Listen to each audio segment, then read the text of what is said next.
te presentamos Exival, la línea de alimentos para la crianza y producción de animales que te garantizan todas las proteínas que ellos necesitan, porque producimos alimentos con la mejor tecnología, los más altos estándares de calidad y el proceso más avanzado, asegurando el éxito de tu producción y generando mayor ganancia a tu pequeña o mediana empresa.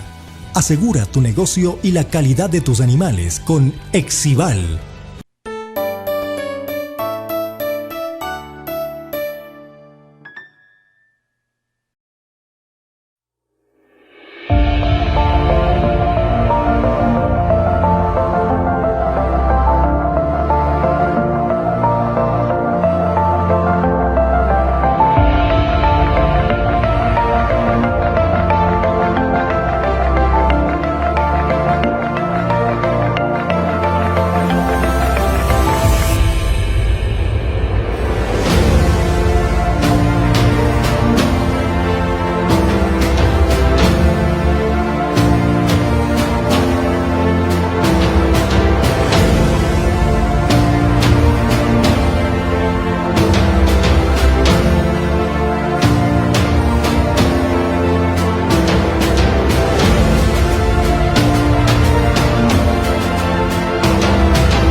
De balanceados Exival.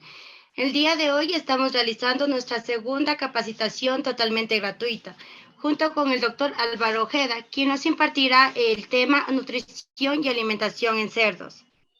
Para ya darle paso al doctor, si alguno de ustedes es productor, distribuidor o persona afín, les invito a seguir nuestras páginas oficiales para que estén al tanto de nuestros productos y promociones. Para no cansarles más, al final les enviaré un enlace para que lo llenen y les puedan hacer llegar su certificado. Y de igual forma, al final podrán hacer las preguntas que quieran. Puede continuar, doctor Álvaro.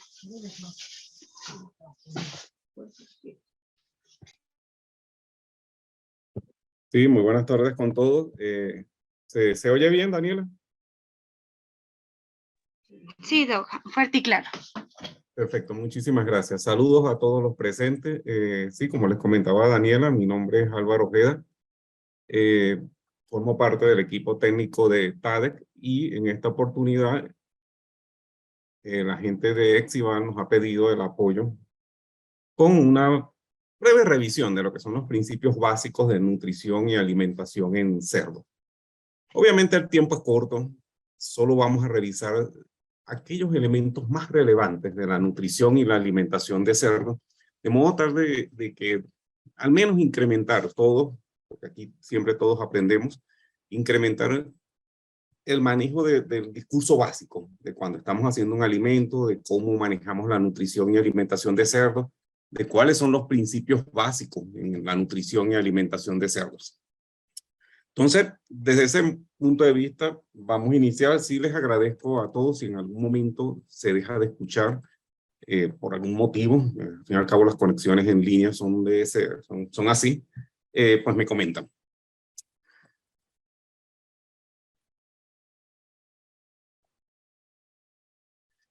Bien.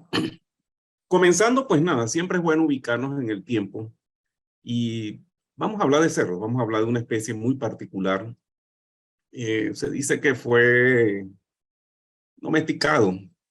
Cuando hablamos de domesticación estamos hablando básicamente del manejo, de la reproducción de la especie, a unos 4.900 años antes de Cristo. O sea, estaban construyendo las pirámides y ya se había trabajado con estos animales.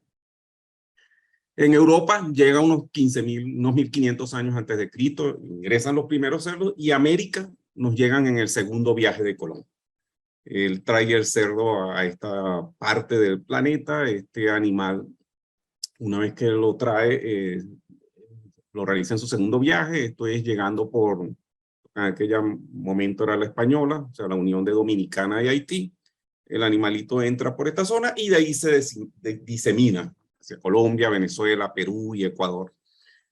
Les coloco aquí el nombre científico, Sus scrofa. Probablemente les dice poco, pero en el próximos minutos vamos a hablar de un animal monogástrico y omnívoro. Y esto vamos a tenerlo presente, lo vamos a revisar luego, porque esto define mucho lo que es el manejo de las raciones en estos animales, cómo las materias primas que utilizamos, los niveles de inclusión, parte mucho de esta condición particular del animal. A nivel mundial, estamos hablando que en la actualidad hay aproximadamente unos 952 millones de animales, de cabezas. Ya nos acercamos prácticamente al millar de animales. La mitad de esa población mundial de cerdos está en Asia. Y de esa cantidad, prácticamente el 43% de la población mundial de cerdos lo regenta la China. China posee casi el 80% de todos los cerdos que están en Asia. O sea que en el futuro cercano, pues es previsible que será China quien siga manejando el comercio internacional de cerdos. América del Sur apenas tiene un 7% de la población mundial de cerdos, y el Ecuador un 0.3% de la población mundial. Las cifras son medio confusas, se las voy a mostrar en breve también. La FAO, que es una página oficial a nivel mundial, indica que el Ecuador tiene la mitad de lo que está indicando las estadísticas oficiales del país. Unas 110 millones de toneladas se produjeron en el año pasado, o sea que estamos hablando de un 2.6% de incremento en la población, en la producción mundial de cerdo. O sea, es una especie cuyo desarrollo viene en continuo crecimiento. En Latinoamérica, alrededor de 1.3% incrementó la producción de carne el año pasado. Con esto les quiero decir que estamos hablando de una especie bien interesante, una especie que viene creciendo a nivel mundial, se viene empoderando de espacios muy importantes, y aparentemente en el futuro cercano va a seguir siendo igual. Si ya no venimos al Ecuador, de esa gran población mundial y de ese, digamos, pequeño espacio relativo que tiene el Ecuador en la población mundial, que no llega ni al 0.5%, son 2 millones y tanto de animales, 2,5 millones casi, según encuestas oficiales de cerdos, están ubicados básicamente en la sierra. El 65% se ubica en la sierra ecuatoriana y un 32% en la costa. Prácticamente la mitad de la población de cerdos a nivel nacional, o de la cría de cerdos a nivel nacional, se realiza con razas comerciales, o sea, cerdos mejorados. Y cuando hablamos de cerdos mejorados, estamos hablando también de animales que tienen particulares requerimientos nutricionales para poder obtener lo que nos promete la genética en estos casos. Alrededor del 22% de los cerdos a nivel nacional está en la provincia de Santo Domingo de los Sáchila. Uno de los principales productores a nivel nacional de cerdos, y lo que indica todo es que va a seguir empoderándose de esa condición de primer productor. En los próximos minutos vamos a estar hablando de nutrición y alimentación. Sin embargo, yo quería siempre, y siempre lo hago cuando estamos en estas charlas, indicar un poco el contexto donde estamos hablando. Vamos a hablar de un sistema, ¿verdad? Y de una parte muy pequeña de ese sistema. Estamos hablando del sistema de producción con cerdos, y solo vamos a enfocarnos a ese pedazo que es la nutrición y la alimentación. Habrán oído con frecuencia que termina siendo entre 70 y 75% de los costos totales de producción es la alimentación, o sea, las materias primas y el manejo que está alrededor de los alimentos. Sin embargo, la alimentación no es más que una parte del sistema. Esa alimentación solo funciona, solo genera los objetivos que nos planteamos y de lo que vamos a hablar cuando existe una buena gestión. O sea, estamos hablando del ser humano que controla este sistema y que lo lleva hacia los parámetros que se han establecido. Sanidad, muy importante, instalaciones, y por supuesto el animal, entre otras cosas, con su pool genético. Desde ese punto de vista, pues nada, estamos hablando de factores que están dentro del sistema y que cada uno por sí mismo tiene variaciones. Puedo tener un muy buen alimento, ¿verdad? Pero si el resto de los factores no están engranados y alguno de estos detalles que estamos viendo aquí en estos llamados no está engranado con el sistema, señores, no vamos a lograr las metas que nos hemos propuesto. Alguien me comentaba una vez, y fue aquí en Ecuador, un comentario muy valioso en realidad, decía, la alimentación no corrige problemas de manejo. O sea, si tenemos algún punto o algún cabo suelto dentro de lo que es la gerencia o lo que es la bioseguridad o lo que es la calidad de las medicinas que estamos usando, que nos pusimos a inventar con la genética, hicimos unos cruces que, bueno, que eso no lleva a nada. Señores, pónganle el alimento que ustedes deseen, esto no va a funcionar. Pero y es que además de todo esto, de que esto está engranado, la alimentación dentro de todo un sistema, este sistema tiene límites, que pueden ser o el galpón o la cerca perimetral de mi granja, mi provincia, mi país, mi continente. Y estos a su vez están dentro de una gran cantidad de factores que son el entorno, que me definen si yo avanzo o no en el proceso. De esa manera, y visto desde este punto de vista, vamos a hablar, sí, de alimentación y nutrición de cerdo, pero no nos desenfoquemos, eso es parte del sistema, debe estar engranado con el resto, y entiendo que quienes manejan plantas de alimentos, como en este caso Exival, y los que son ejecutivos de ventas del grupo, frecuentemente consiguen que en campo todos los problemas son achacados al alimento o al manejo alimentario que se hace, y realmente es simplemente una parte del rompecabezas. Dicho esto, vamos a estar hablando de sistemas de producción. Obviamente nos vamos a enfocar hacia sistemas intensivos o semi-intensivos en los cuales estos elementos que vimos anteriormente, sobre todo genética y alimentación, están muy finamente manejados. Básicamente, estos sistemas se manejan con alimentos concentrados, alimentos balanceados, ya sean diseñados a nivel de granja o diseñados a nivel de una planta de alimentos balanceados.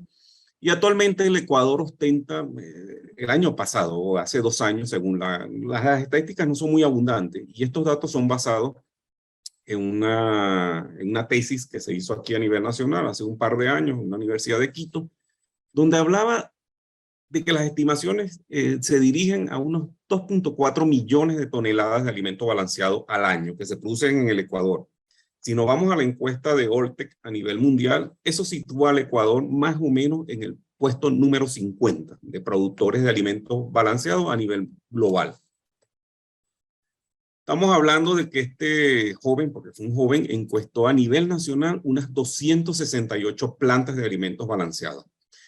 De esas 268, hay algunos grupos, tipo AFABA, básicamente, que sitúan unas 6 plantas más. Hablan de unas 274 plantas, pero estamos claros, ese es medianamente el valor.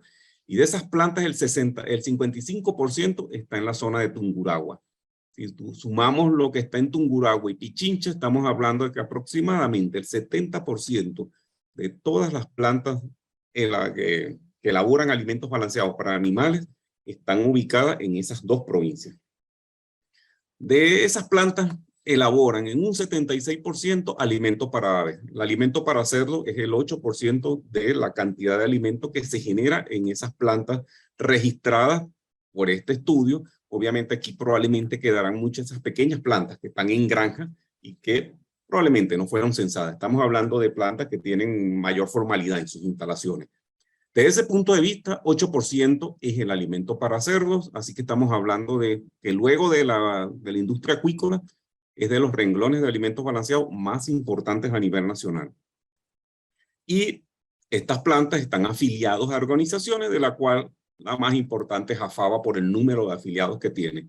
Entre AFABA y Aproval tienen alrededor del 70% de todas las plantas a nivel nacional. Esto les ha dado mucho poder a las plantas desde el punto de vista de conseguir materias primas, de poder apoyar a sus afiliados, etc. Entonces, esto más o menos nos da un panorama de que vamos a hablar en los próximos minutos de una especie muy importante a nivel de lo que son especies de interés técnico, con un importante crecimiento anual, no solo a nivel global, sino también a nivel de Latinoamérica, y que fundamenta su alimentación en alimentos balanceados. O sea, el grueso de los animales, que son animales genéticamente controlados, de pie de cría, pues muchos de ellos están utilizando básicamente alimentos balanceados, ya sea porque lo elabore un tercero o lo elabora la propia unidad de producción. Este cerdo, y cuando hablamos de nutrición, tenemos que hablar de lo que es el tracto digestivo del animal y sus particularidades, porque esto en buena medida condiciona el tipo de alimento que utilizamos en este animal. Miren, es un animal que tiene una importante secreción de saliva, un agente buffer para controlar en buena medida todo lo que son los desvaríos que pudiera tener el pH a lo largo del tracto digestivo del animal. Una saliva con alrededor de 6.8, eso contiene una enzima básicamente para degradar almidones, o sea que cuando este animal comienza a ingerir el alimento, ya a nivel del hocico comienza la degradación. Es un muy buen masticador. Y otra cosa muy importante de este animal y que se considera mucho en la elaboración de alimentos es que es un animal que tiene una gran cantidad de papilas gustativas. Se habla de alrededor entre 18.500 y 19.000 papilas gustativas. O sea, es un animal que tiene prácticamente el doble de las papilas gustativas que podemos tener cualquiera de nosotros.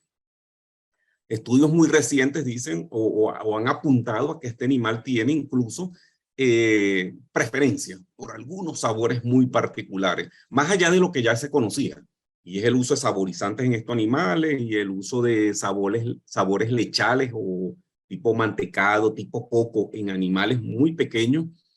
Se dice que tiene sabores muy particulares y que puede tener preferencia por un sabor que se descubrió recientemente y se viene trabajando mucho, que es el sabor umami. Normalmente cuando estudiábamos nos hablaban de ácido, amargo, X. Hoy se habla mucho del sabor umami, un sabor asiático muy parecido a lo que son las comidas estas que se utilizan en los chifas. Y se dice que el animal tiene particular sensibilidad hacia las proteínas. Les comentaba, por ejemplo, un cerdo tiene alrededor de 19.000 papilas gustativas, un ser humano entre 8.500 y 9.000, un pollo apenas tiene entre 350 y 400 papilas gustativas. Si comparamos entonces un pollo con un cerdo, queda clarísimo que a este animal en sus raciones tenemos que trabajarle mucho los sabores, porque es muy delicado en ese sentido y puede percatarse muy rápidamente de cambios en las materias primas. Y la primera situación que va a expresar es rechazo hacia el alimento. Ese alimento, una vez que es ingerido, pasa al estómago. Aquí comienza una secreción muy importante de ácido clorhídrico sintetizado por el propio animal, en una mezcla entre agua y carbonato y CO2. O sea que parte del CO2 que va a generarse de los procesos se utiliza para la síntesis de ácido clorhídrico. Se van a ir rompiendo algunas estructuras del alimento, sobre todo las grandes cadenas que constituyen las proteínas. Y además, él sintetiza pectina y alguna lipasa. O sea que ya a nivel del estómago comienza la degradación de las proteínas que venían en la dieta y de la grasa a través de esta lipasa. Y recuerden ustedes, ya a nivel de hocico comenzaba la degradación de almidones. Una vez que sale el alimento de este compartimiento, que es el estómago, sale con un pH bastante ácido, alrededor de 1, 2, entre 1 y 3 realmente. Este material va a pasar al siguiente segmento del tracto digestivo. Yo le puse aquí 1, 2, 3, por hablar de espacios. Aquí viene una importante secreción de sales biliares. Esto permite la degradación de la grasa que viene. El cerdo tiene una elevadísima capacidad de digestión de grasa, sobre todo cerdos adultos. Ya cuando son cerdos juveniles, la cuestión se complica un poco más y es en esas situaciones donde se les coloca sales biliares actualmente. Y paralelamente a esta adición de sales biliares vía vesícula comienza de inmediato la secreción pancreática. Ahí sí se secreta una gran cantidad de enzimas, todas estas que están numeradas aquí, aproximadamente unas 16 enzimas que numero aquí y seguro faltará alguna. Esta degradación, esta es la fase donde ocurre la degradación más importante del animal. Una vez que esto sale de esta etapa, viene ciego y colon. Aquí básicamente es una fermentación. El grueso, aquí prácticamente no hay absorción, como no sea de ácidos grasos volátiles. El grueso de los nutrientes se absorbió en la etapa que precede a la digestión fermentativa en ciego y colon. Aquí hay una fermentación, se dice que es muy parecida a lo que ocurre en el rumen, pero ya prácticamente en los sistemas modernos, donde no permitimos que el animal consuma sus heces, prácticamente lo que iba a suceder desde el punto de vista de degradación y lo que se iba a absorber, ya se absorbió. Hay algo de degradación de energía vía ácidos grasos volátiles, pero realmente de poco impacto en el cerdo que está siendo criado en forma intensiva. Y finalmente, recto y colon y el recto llano con muy poca participación en lo que es la digestión del animal. Este es un animal coprófago, ¿verdad? Practica la coprofagia, puede consumirse las heces. Eso es una gran ventaja para el animal silvestre porque puede pasar por su tracto digestivo en una segunda oportunidad el alimento que ingirió. Y eso permite que lo que no degradó la primera vez, pues puede ser ahora degradado. Y adicionalmente, la coprofagia le permite a este animal que las células microbianas, una célula microbiana puede tener hasta 80% de proteína, que se sintetizó en el ciego y colon, vuelva a ingrese al tracto digestivo, pero ahora sí para ser degradado. Los sistemas modernos de cría, en los sistemas intensivos e incluso en algunos sistemas semi-intensivos, no se permite la coprofagia. Se limpian los corrales, se tiene separación del cerdo de sus heces, pero esto es una ventaja evolutiva para este animal y en sistemas menos intensivos le garantiza a este animal que al tracto digestivo entra una cantidad de nutrientes mayores a los que venía en la ración. ¿Y por qué mayores? Porque aprovecha lo que se está sintetizando en el tracto posterior. Cuando estamos hablando de cómo se distribuyen esas estructuras que hemos hablado ahora dentro del cerdo, vamos a comparar el cerdo con otros animales. Aquí les tengo, miren, estómago de vacunos, de ovinos, de equinos y de cerdos. Y estos son valores porcentuales. Por decir algo, el estómago de un vacuno, eso es prácticamente el estómago total, o sea, rumen, retículo, omaso y el abomaso, o sea, las 4 cavidades. En un rumiante eso es el 71% del animal, o del tracto digestivo, de la capacidad total medida en litros. En un cerdo es el 29%. Y uno pudiera decir, bueno, sí, el cerdo tiene menos capacidad para almacenar alimentos en esa primera fase del tracto digestivo. Pero si seguimos avanzando, nos vamos a dar cuenta que cuando llegamos a ciego, colon y recto, esto ocupa aproximadamente, no sé, si 40 y tanto por ciento, 45% del tracto digestivo. Fíjense ustedes, con una capacidad de 27 litros. Esto es más del 40% del tracto digestivo, más cercano al 50% del tracto digestivo de este animal tiene capacidad de fermentación.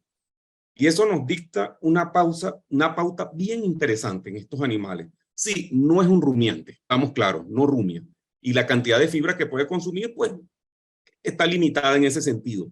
Pero tiene una capacidad tan grande de fermentar en su tracto posterior que eso le permite a este animal una ventaja muy importante sobre otras especies. Sin ser un rumiante, es un importante fermentador y algo genera, y una parte importante de la fibra, pues va a llegar a ese tracto posterior y va a generar energía que el animal va a utilizar. Entonces, esto es una importante diferencia y que ya más adelante vamos a ver cómo las raciones de estos animales, pues mira, se basan y deben explotar siempre esta capacidad fermentativa del animal, más allá de lo que vimos anteriormente. Esa actividad en la saliva, esa actividad en el estómago y esa actividad en el duodeno suma este animal una importante capacidad de digestión fermentativa. Prácticamente, bueno, 70% no, es 45% con unos 27 litros de capacidad, o sea, prácticamente la mitad de una oveja, lo cual es bastante importante porque en el caso de una oveja estamos hablando de un fermentador, realmente. Cuando estamos hablando de este animal, entonces, vamos a enfocarnos hacia lo que son alimentos balanceados, ya porque lo genere yo en mi finca o en mi unidad de producción o porque se lo compre un tercero, el alimento balanceado. Ese alimento va a estar constituido por 4 grupos fundamentales. Una parte que son los nutrientes, y todo alimento va a contener nutrientes: agua, aminoácidos, ácidos grasos, almidones y minerales y vitaminas, ya porque los tenga la materia prima o ya porque se los adicionemos. Otra parte importante de todo alimento que ustedes adquieran y que todo alimento que se produce realmente es el uso de mejoradores de productos. Son sustancias que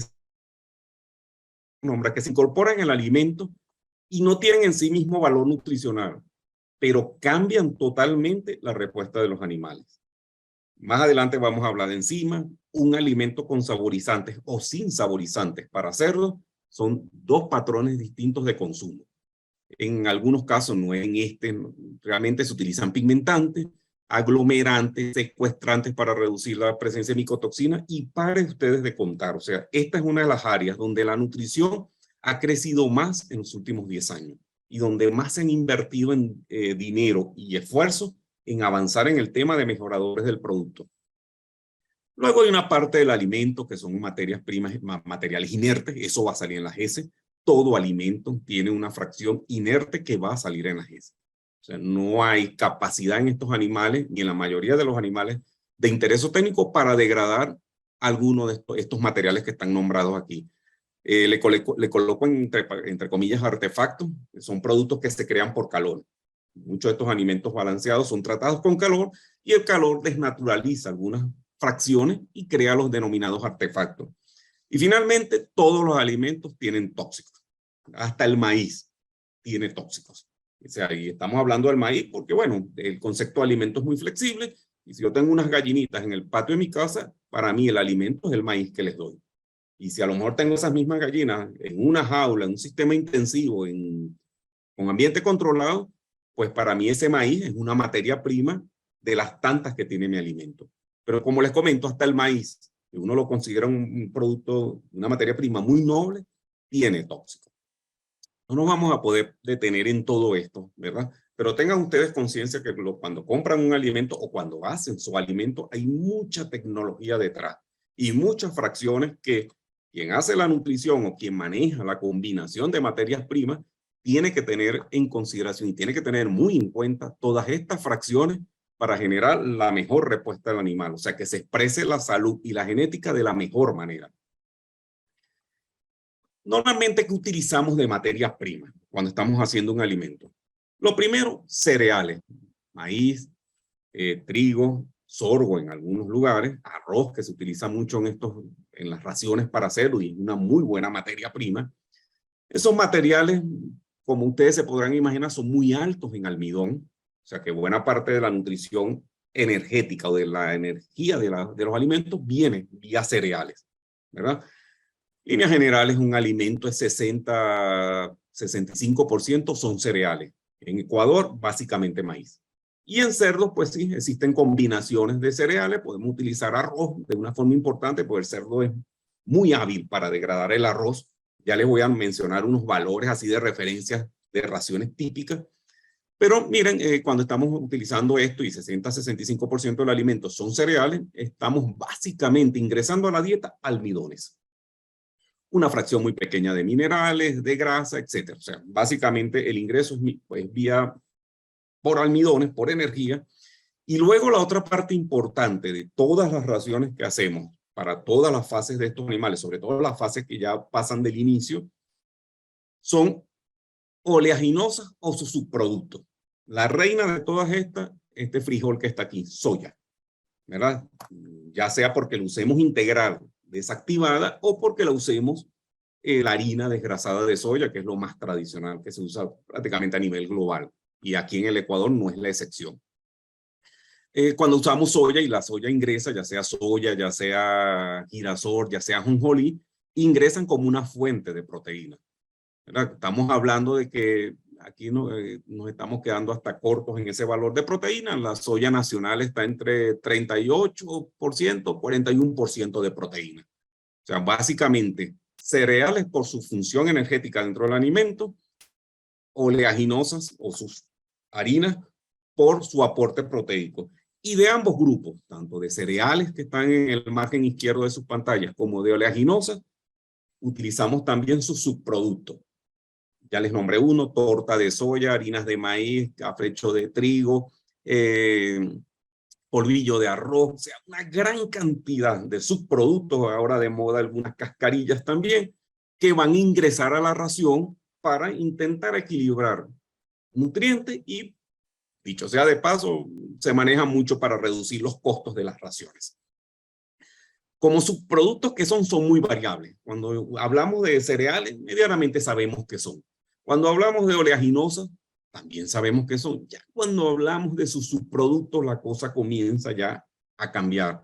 Porque como son generados a partir del procesamiento industrial de las materias primas, pues miren, los procesamientos industriales son muy variables también. Hay unos que vienen más puros, unos que vienen más, entre comillas, contaminados con las fracciones fibrosas de esas materias primas. Entonces, miren, nosotros tenemos subproductos que pueden ir desde 8 hasta casi 70% de proteína. Subproductos que prácticamente no tienen almidón, hasta algunos que llevan 20% de almidón.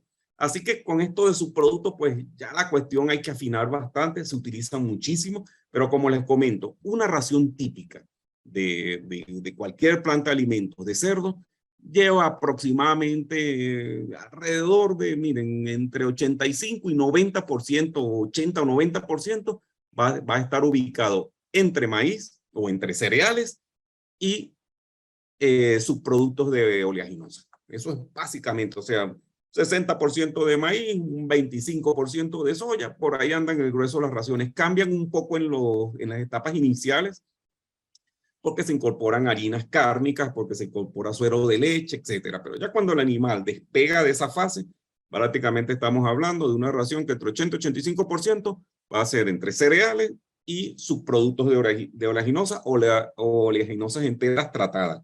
O sea, estamos hablando de granos integrales. ¿Cuánto incluimos de cada una de estas materias primas en las raciones? Esto tiene que ver mucho, por supuesto, con el costo de la materia prima, luego con las necesidades del animal, y aquí está muy en juego cuál es la edad del animal, su capacidad digestiva, la capacidad digestiva del animal va incrementando con la edad, y en la medida que va incrementando esa capacidad digestiva, me puedo dar el lujo de utilizar algunas materias primas que no utilizaría en fases iniciales. Lo que les coloco aquí son rangos. Por ejemplo, aceite de palma, miren, entre 2 y 5% medianamente está el nivel de inclusión de aceite en las raciones. ¿De qué depende? De lo que les comento. ¿Cuál es la necesidad del animal? O sea, ¿cuánta energía necesita el animal? Y eso tiene que ver mucho con su fase de desarrollo y, por supuesto, el costo del aceite y el costo de las alternativas energéticas que yo tenga. Hasta la gestante, que miren, el alimento de la gestante es un alimento muy particular, es un animal que tiene elevadas necesidades de fibra para evitar prolaxos y desde ese punto de vista pues tenemos que conciliar las necesidades de energía y proteína de ese animal con una necesidad fisiológica de fibra para evitar prolaxos. Por eso que ustedes pueden ver que en aceite de palma, miren, eso puede ir de 0 a 4%, ¿verdad? Porque prácticamente la grasa en esas dietas entra obligada, o sea, para generarle palatabilidad, para que el alimento no sea tan purulento, si es peletizado para que peletice bien, pero como una necesidad de que ingrese así, pues no, el animal realmente pudiéramos sustituir eso fácilmente con otras materias primas. Otra materia prima muy utilizada en estos animales es el arrocillo o el arroz de tercera, que particularmente en cerdos tiene un elevado valor biológico. Y no sustituye totalmente el maíz porque, bueno, siempre se requieren un poco los antioxidantes del maíz, el animal le gusta el maíz, existe producción de maíz a nivel de todos nuestros países, pero una materia prima que se puede utilizar en grandes cantidades en la dieta de cerdo. Fíjense ustedes que en líneas generales hasta casi en el 50% de la ración se puede incluir arrocillo.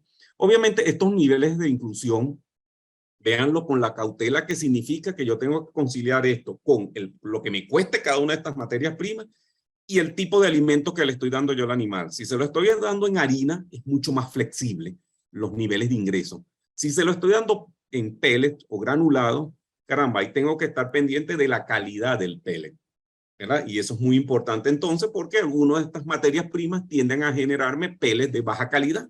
Y ya vamos a ver dentro de una laminita sobre calidad de pellets y la importancia.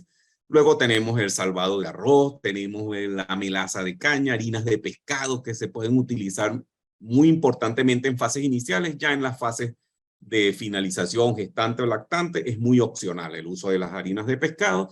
En fases ya de terminación puede darnos sabores a pescado a la canal, por lo cual tiende a no utilizarse, de paso que es algo caro, costoso. Y en lactantes hay que tener mucho cuidado porque puede darle sabor a la leche y los lechones pueden rechazarla en algún momento. Soya, como les comenté, la estrella desde el punto de vista de suministro de fuentes proteicas de un buen valor nutricional. Y luego Obviamente este es un esquema muy reducido, una cantidad muy pequeña de materias primas. Hay algunos subproductos que se utilizan con mucha frecuencia a nivel nacional y a nivel internacional. Tenemos el afrecho de trigo, lo tengo aquí de último. Fíjense ustedes que hasta 30% de una ración gestante puede, y casi que debe ser afrecho de trigo. Pasa que a veces no podemos colocar más o acercarnos a ese 30% porque, bueno, tenemos que cuidarnos de la energía y la proteína. Y un residuo que me consultan mucho, residuos de galletería. Cuando digo galletería, estamos hablando de panificación, no solo galletas, sino también panes. Muy buen material. Siempre y cuando, porque claro, es una harina de trigo que ya fue procesada con calor y muchas veces hasta lleva azúcar porque viene de dulces. Así que es un material muy bueno. La principal limitante que siempre le comento a la gente, uno, que no suministren. O sea, no es que consigo hoy, la semana que viene no hay, entonces tengo que estarle cambiando la ración a los animales. Y les comenté anteriormente, es un animal que tiene muy buena capacidad de sensación de sabores. Si esta semana el alimento me viene con un sabor y la semana que viene me viene con otro, caramba, el animal se da cuenta y tiende a frenar un poco los consumos. Pero es muy buen material porque fue tratado con calor, porque tiene sodio, porque a veces hay que cuidarse del sodio, porque tiene azúcar generalmente, o sea, es un material muy digestible. Tenemos que cuidarnos de que este material, uno, de que no tenga hongos. Porque hay veces que entonces esas harinas son productos que han sido descontinuados en anaquel y que incluso ya vienen con hongos. Eso puede generarme problemas. Dos, balancear por sodio, porque tengo que balancear los electrolitos y hay veces que viene con mucha sal y entonces me puede también generar problemas de balance de electrolitos. Y lo tercero que yo me cuidaría bastante de este tipo de materiales es la cantidad de chocolate que pueda tener. Los cerdos son particularmente sensibles a intoxicaciones por presencia de chocolate en la ración. La teobromina del chocolate genera desórdenes nerviosos en la mayoría de los animales. Prácticamente que el ser humano, uno de los pocos donde el chocolate no le genera graves problemas, me imagino porque tenemos muchos años comiéndolo, pero sí, tiende a generar problemas nerviosos. Entonces, muy pendiente cuando compren harina de galletería, que tenga poco chocolate y considerar los otros que le he comentado. Otra parte importante de las raciones, estamos hablando de los macrominerales, calcio, normalmente como carbonato de calcio, fósforo como fosfato 18, fosfato 21, fosfato 22, pues el que esté en el mercado. Todas estas raciones necesitan sodio y cloro, sodio, cloro, potasio y deben estar balanceados. La fuente de sodio y cloro tradicionalmente es sal. Sin embargo, hay unas materias primas, unos aditivos que se adquieren en los mercados internacionales y en el nacional también, que nos ayudan a balancear esos tres electrolitos, sodio, cloro y potasio. Un desbalance de esos electrolitos en una ración va a conducir a desbalance en el nivel de electrolitos en el animal que inicialmente se expresan con tránsito rápido. Ya luego vienen problemas superiores. Magnesio por temas óseos y azufre, que siempre se ha utilizado, aunque está prohibido ya en muchos países, utilizar azufre como antimicrobiano. Normalmente gran cantidad de personas utilizan entre 400 y 500 gramos de azufre en las raciones de todas las fases como protección antimicrobiana. En la mayor parte del mundo eso está prohibido. Ya no se está permitiendo el uso de azufre como antimicrobiano, solo para cubrir las necesidades del cerdo que las tiene y son muy bajitas. Realmente la cantidad de azufre que se le coloca en la mayoría de las raciones es más por temas antimicrobianos que por cubrir las necesidades del animal. En el área de vitaminas y minerales, normalmente esto se compra a terceros. A menos que sean plantas muy grandes, la gran mayoría de quienes realizan alimentos, ya sea a nivel de granjas, incluso plantas comerciales, compran las premezclas de minerales y vitaminas a un tercero que se encarga de realizarlas. Ese tercero, ¿qué es lo que hace? Bueno, vende o premezclas o núcleos. Las premezclas, ¿qué son las premezclas? Si han escuchado y no están muy familiarizados con el nombre, son mezclas de fuentes de minerales y de vitaminas, básicamente. Aquí tienen el ejemplo, bueno, no me di cuenta y puse una de pollo. Esto es una premezcla de pollo. Por ejemplo, un pollo broiler. Mira, aquí están las cantidades de vitaminas, el grupo de vitaminas liposolubles, hidrosolubles, y si yo estoy haciendo alimentos concentrados y no tengo la capacidad de comprar estas vitaminas por separada para yo mismo hacer mi mezcla, simplemente le encargo esa responsabilidad a una empresa. En el país hay varias que se dedican a realizar premezclas y les digo, mira, yo necesito una premezcla para hacerlos en fase de reproducción, en fase de crecimiento, en fase iniciales, y ya me van a vender el balance para esa premezcla y la dosificación. Por ejemplo, en este caso, este es el balance de la premezcla, lo mismo que está aquí en el cuadro pequeño, y el proveedor me dice, mira, coloca 1,5 kilos por cada tonelada de alimento. Yo, partiendo de que el proveedor es serio, y es mi proveedor de confianza, simplemente yo estoy tranquilo de que colocando 1,5 kilos por cada tonelada de alimento, tengo el balance perfecto de vitaminas y minerales en la ración de mis animales. La otra opción que se usa mucho en el mercado son núcleos. Ya los núcleos contienen, además de vitaminas y minerales, contienen aditivos. Entonces, contienen aditivos que dan sabor, que dan olor, o que quitan los olores de las heces, aminoácidos, antimicóticos, promotores de crecimiento, en este caso particular que traje esta de pollo, anticoccidiales, enzimas, etc. O sea, ya esto es un paso más allá de lo que es la premezcla. Ya suministro de vitaminas y minerales en un balance ajustado a la línea genética y fase de desarrollo, pero además adiciono algunos aditivos que van a complementar la ración, de modo tal de que quien está realizando el alimento, pues solo tiene que preocuparse por los macros. ¿Cuáles son los macros? Lo que veíamos en la lámina anterior. Grasa, cereales, oleaginosas o subproductos y los macrominerales. Entonces, desde este punto de vista, solo quería pararme de los aditivos, son muchísimos. Como le digo, en los últimos 10 años esto ha crecido enormemente. Hay aditivos para una gran cantidad de funciones y para mejorar una gran cantidad de aspectos, tanto del funcionamiento del animal como de la elaboración del propio alimento, e incluso para reducir el impacto ambiental de las explotaciones. Esta es la categorización que hace la Comunidad Europea. En términos de aditivos, los agrupa en 6 aspectos, en cinco partes. Primero, los tecnológicos: conservantes, antioxidantes, estabilizantes, espesantes, pero miren, una gran cantidad de los que mejoran la calidad de las grasas, lo que prolongan la vida útil, o sea, son las que mejoran la calidad de pellets, o sea, son aditivos tecnológicos aquellos que mejoran la calidad del producto desde el punto de vista de su desarrollo tecnológico, para garantizar que el producto desde el punto de vista tecnológico tenga mejor calidad o tenga avance. Hay unos dirigidos a dar sabor y olor, ¿verdad? Y sobre todo en cerdos son muy utilizados los saborizantes y aromatizantes para incentivar al animal a que consuma. Luego hay otros nutricionales que sí, ellos sí tienen valor nutricional en sí mismos. Vitaminas, provitaminas, aminoácidos, y en aminoácidos se ha destapado una gran diversidad. Otros son zootécnicos. ¿Qué son los aditivos zootécnicos? En sí mismos no son nutrientes, pero ayudan a mejorar o la nutrición del animal o el sistema en líneas generales. O sea, porque reduzcan el impacto ambiental, porque reducen olores, porque reducen excreciones, porque estabilizan, etc. Y bueno, algunos que ya son de corte medicinal, como son los coccidostatos. Toda esta gama de aditivos son utilizados hoy en día a nivel mundial, y en Ecuador se utilizan, pues, miren, una gran cantidad de aditivos. Cuando ustedes compran un alimento balanceado, todos llevan una gran cantidad de aditivos para generar que el alimento que ustedes están adquiriendo tenga las mejores características, ya sea tecnológicas, organolépticas, nutricionales o zootécnicas, incluso medicinales cuando es necesario. Yo me voy a parar en uno solo de estos aditivos porque me parece importante que ustedes puedan irnos de aquí al menos habiendo hablado de este. Son las enzimas. Eso, todo el mundo quien esté en el mercado, ya sea porque compra, ya sea porque vende, ya sea porque está estudiando en el área, va a escuchar hablar de enzimas, y en los próximos años se va a seguir hablando de enzimas.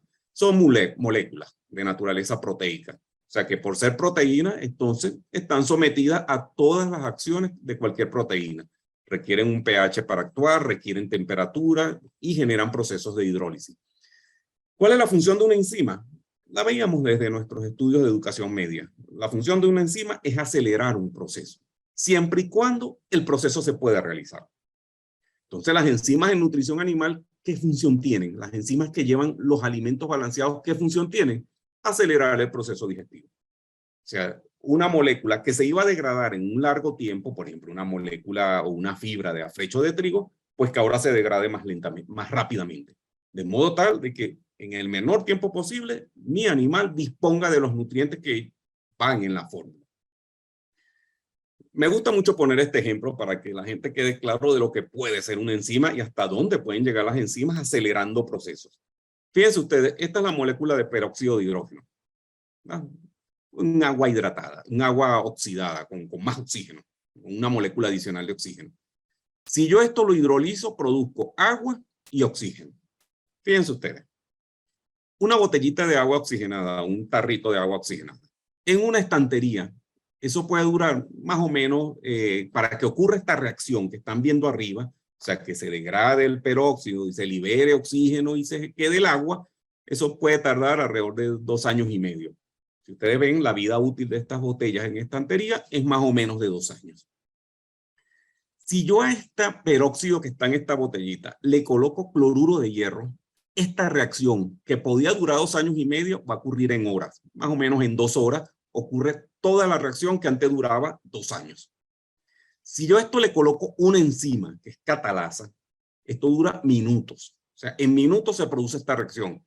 Y si por supuesto yo le coloco a esto o coloco una gota de esto en una herida mía o en una herida que nos hagamos o a un animal, ustedes van a ver que eso burbujea muy rápidamente cuando yo le coloco agua oxigenada. ¿Y qué es la burbuja que ustedes ven? Oxígeno.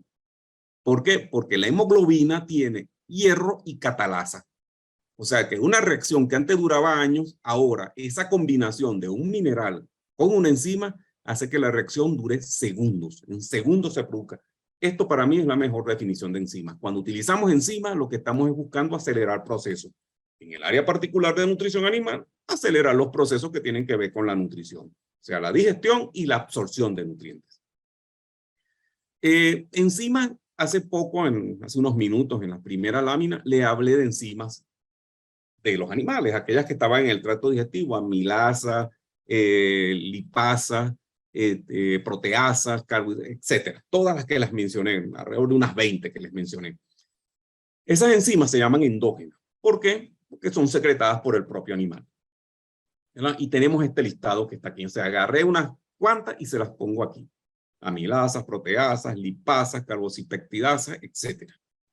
Hoy en día el desarrollo tecnológico ha llegado a nivel de crear estas enzimas que producen los animales naturalmente y se crean en laboratorio. Normalmente se hace a partir de cepas de microorganismos que han sido tratados con ARN recombinante, o sea, se ha colocado en su ARN, en su ADN, la capacidad de síntesis de enzimas. Entonces, hoy en día creamos enzimas. ¿Y cuáles creamos? Prácticamente todas se pueden crear. Cuando ustedes compran enzimas en el mercado, lo que están haciendo es esto. Simplemente están comprando unas enzimas que el animal podía o no crear. O sea, que el animal sintetiza o no, pero las están comprando ahora para colocarlas en la dieta, de modo tal de que el alimento sea más degradable. Cada vez que compren una enzima, esto siempre se lo digo a la gente, pidan la matriz de reformulación.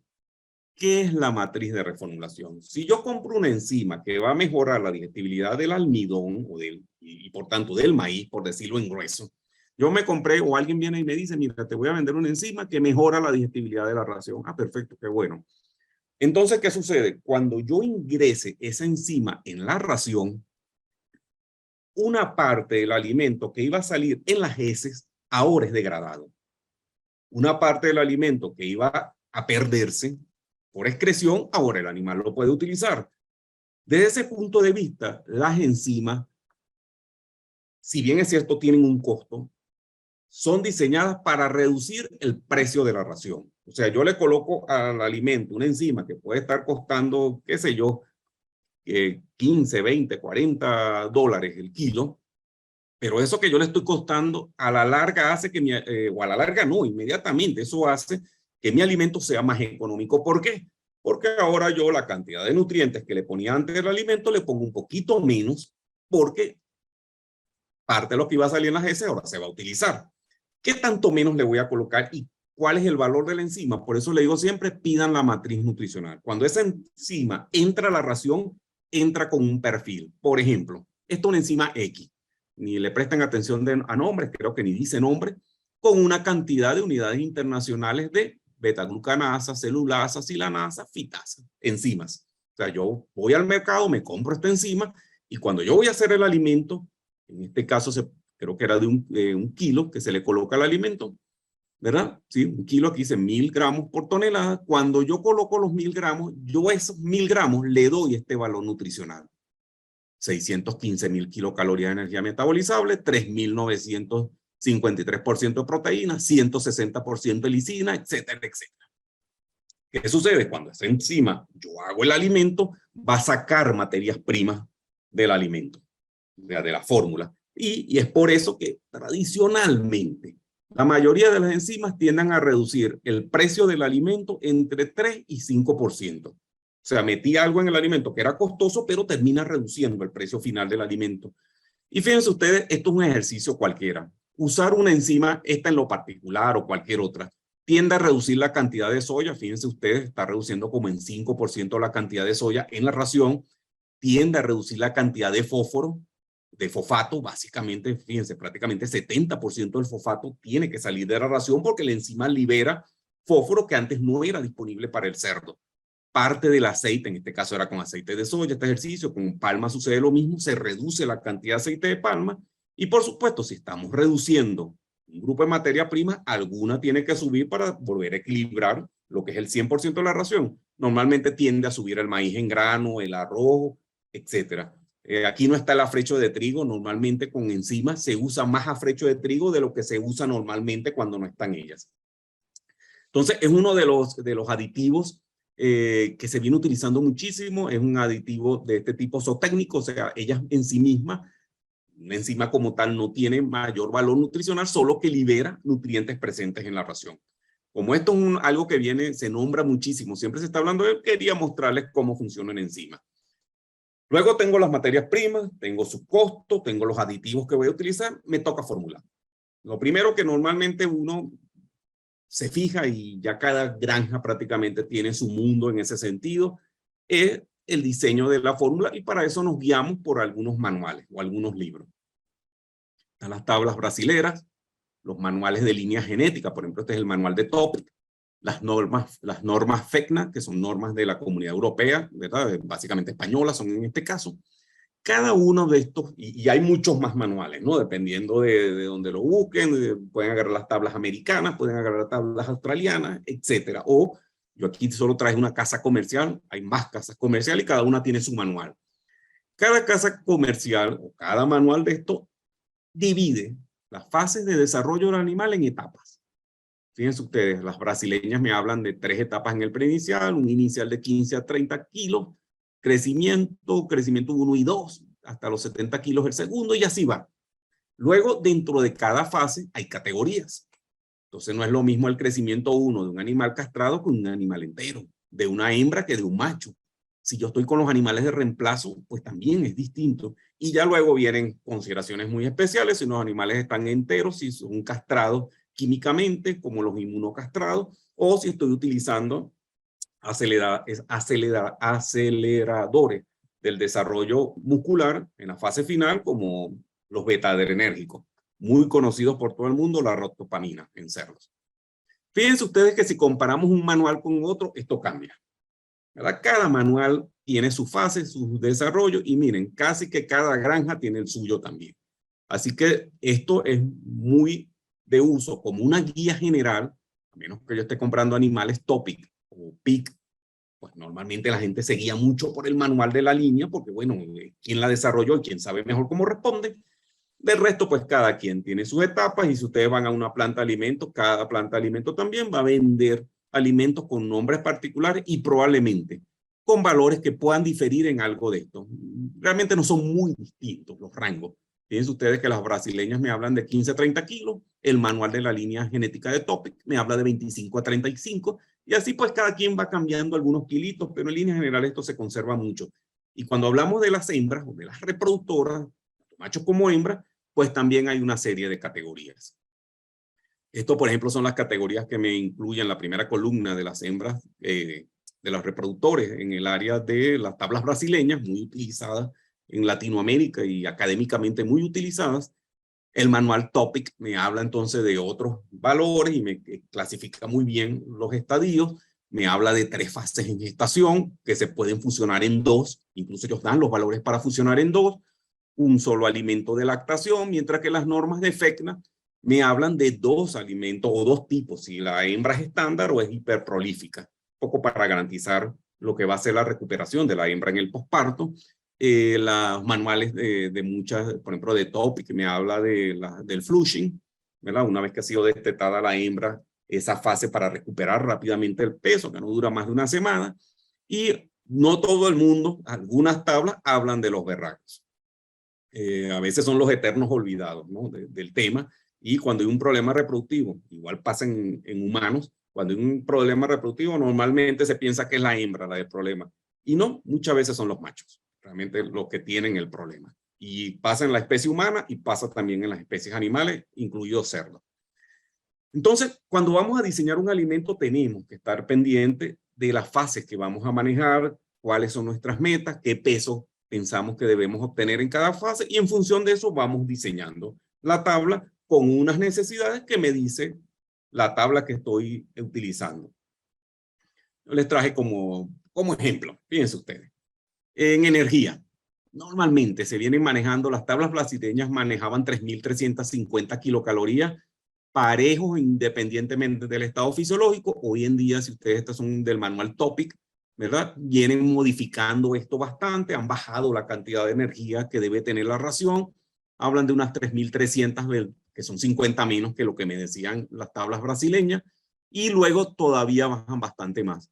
Esta bajada que ustedes ven aquí en finalización es básicamente buscando cerdos magros, ¿verdad? Entonces baja la cantidad de grasa al final de la fase de engorde, básicamente en el último mes, y entran en juego un aditivo muy utilizado a nivel de cerdo, que es la ractopamina.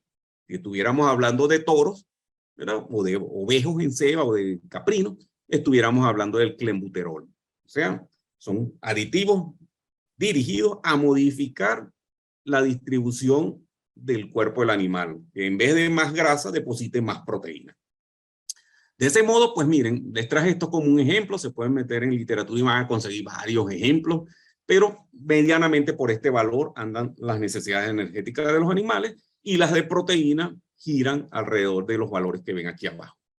Unos altos requerimientos de proteínas en fases iniciales, por ese desarrollo tan grande que hay en el animal en esas fases muy iniciales, un desarrollo que es muy magro, y básicamente para cubrir también lo que es el desarrollo del sistema nervioso, que es básicamente proteína. Ya en lo que el animal va avanzando, empiezan a bajar los requerimientos de proteína. No coloqué la lactante, me faltó aquí la lactante. La cerda lactante tiene un requerimiento en proteína muy similar a la fase inicial de desarrollo de los animales. Básicamente, entonces, bajo estos dos, y bueno, si ustedes se meten en las tablas, van a conseguir requerimientos de ácido linoleico, de vitaminas, de minerales. Todo esto viene muy desglosado en las tablas, incluso de los aminoácidos, todos los aminoácidos. Les traje un ejemplo. En cerdos y en aves se trabaja lo que se llama la proteína ideal. O sea, nosotros cuando estamos diseñando una ración, balanceamos el primer aminoácido limitante, que es lisina. Entonces le colocamos y chequeamos la cantidad de lisina que lleva el alimento. Obviamente esa cantidad de lisina tiene que estar de acuerdo al estado fisiológico y al perfil de materias primas que tenemos. Balanceamos la cantidad de lisina y eso lo llamamos 100. ¿Cuánto es la cantidad de metionina? El 31% de ese 100 en gestación, 30% en lactancia, y así va modificando. ¿Cuánta cantidad de treonina? 72% de la cantidad de lisina que le coloque. Esto se llama proteína ideal, y esto se utiliza pero a rajatabla en los diseños de fórmulas, digamos cuando se están diseñando fórmulas con conceptos o con criterios sólidos y con criterios realmente de cuidarse de que la ración sea lo más eficiente posible una vez que ingrese en el tracto digestivo del animal.